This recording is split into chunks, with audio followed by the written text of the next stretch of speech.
जय हिंद दर्शक मित्रों, आप देख रहे हैं स्टार न्यूज नेटवर्क और मैं रामजी दुबे। प्रणाम दर्शक मित्रों। भाद्रपद अर्थात भादव महीने के शुक्ल पक्ष की चतुर्थी को भगवान गणेश जी का जन्म हुआ था। अतः इसी दिन बप्पा को गाजे बाजे के साथ लाकर अपने घर या सोसाइटी में स्थापित करते हैं एवं 10 दिनों तक इनकी श्रद्धा एवं भक्ति से पूजा अर्चना करने के पश्चात अंततः किसी जलाशय या नदी अथवा समंदर में इनकी प्रतिमा को विसर्जित कर देते हैं। हम निर्मल मन एवं श्रद्धा से इनकी पूजा करते हैं तथा भगवान श्री गणेश जी भक्तों के विघ्नों का नाश करते हैं एवं सुखी जीवन प्रदान करते हैं। भगवान गणेश के जन्म के संबंध में हम 2 कथाओं को जोड़ सकते हैं। माता पार्वती के घोर तप से प्रसन्न होकर परात्पर पर ब्रह्म ने उन्हें वरदान दिया कि मैं आपके पुत्र के रूप में जन्म लूंगा। उसी समय एक दिन मां पार्वती अपनी सखियों जया और विजया के साथ स्नान कर रही थी। उसी समय भगवान भोले वहां पहुंच गए।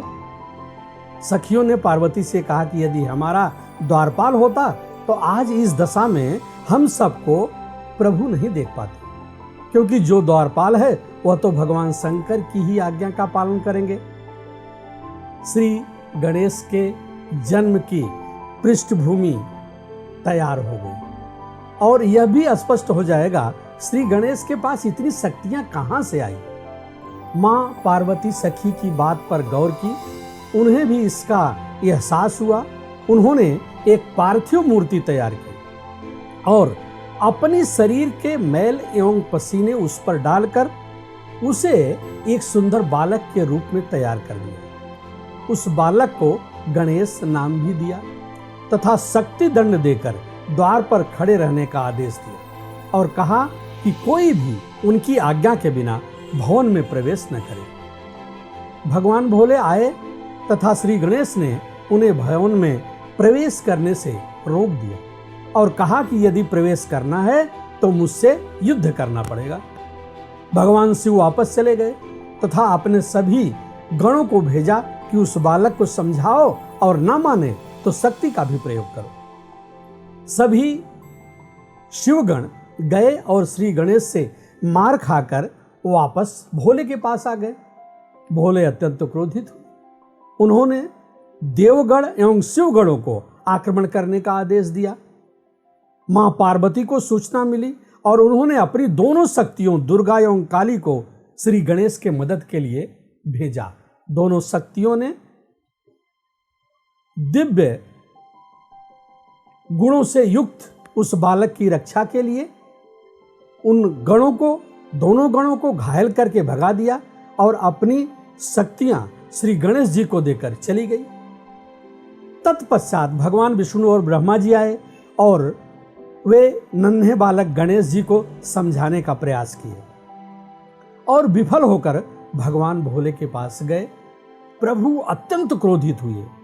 उन्होंने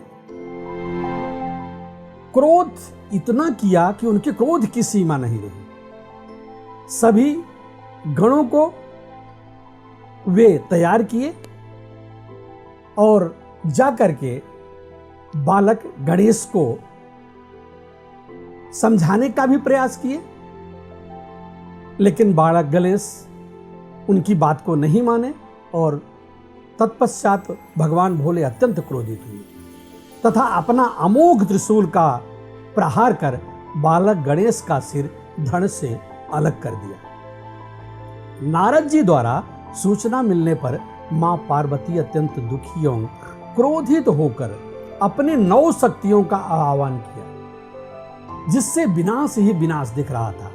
नारद और ऋषियों के समझाने और स्तुति के पश्चात मां शांत हुई और बोली कि हमें यह बालक जिंदा चाहिए।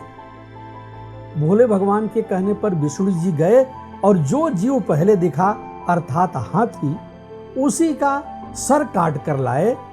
वह हाथी भी इंद्र द्वारा स्थापित हाथी ऐरावत था, उसकी भी मुक्ति हो गई। उसी हाथी के सर को बालक के सर पर लगाकर जिंदा किया गया तथा ब्रह्मा विष्णु महेश सहित सभी माताओं एवं देवताओं ने बालक श्री गणेश को अपनी शक्तियां प्रदान की। भगवान भोले और विष्णु भगवान ने उन्हें गणों का नायक तथा देवताओं का अध्यक्ष बनाया। माताओं सहित विष्णु भगवान, ब्रह्मा जी एवं भोले ने इन्हें प्रथम पूज्य का वरदान दिया। इसीलिए सबसे पहले पूजा में भगवान श्री गणेश की पूजा की जाती है। तभी से यह चतुर्थी श्री गणेश पूजन का उत्सव मनाया जा रहा है। पूरे देश में लोग अपने घरों में पूजा अर्चना किया करते थे, किंतु महाराष्ट्र में बाल गंगाधर तिलक जी ने सन 1893 में अंग्रेजों के विरुद्ध योजना बनाने के लिए, सभा आदि करने के लिए सबसे बड़ा उत्सव का प्लेटफार्म इस उत्सव को बना दिया। इसीलिए महाराष्ट्र में बहुत बड़े पैमाने पर श्रद्धा के साथ यह गणेश उत्सव मनाया जाता है।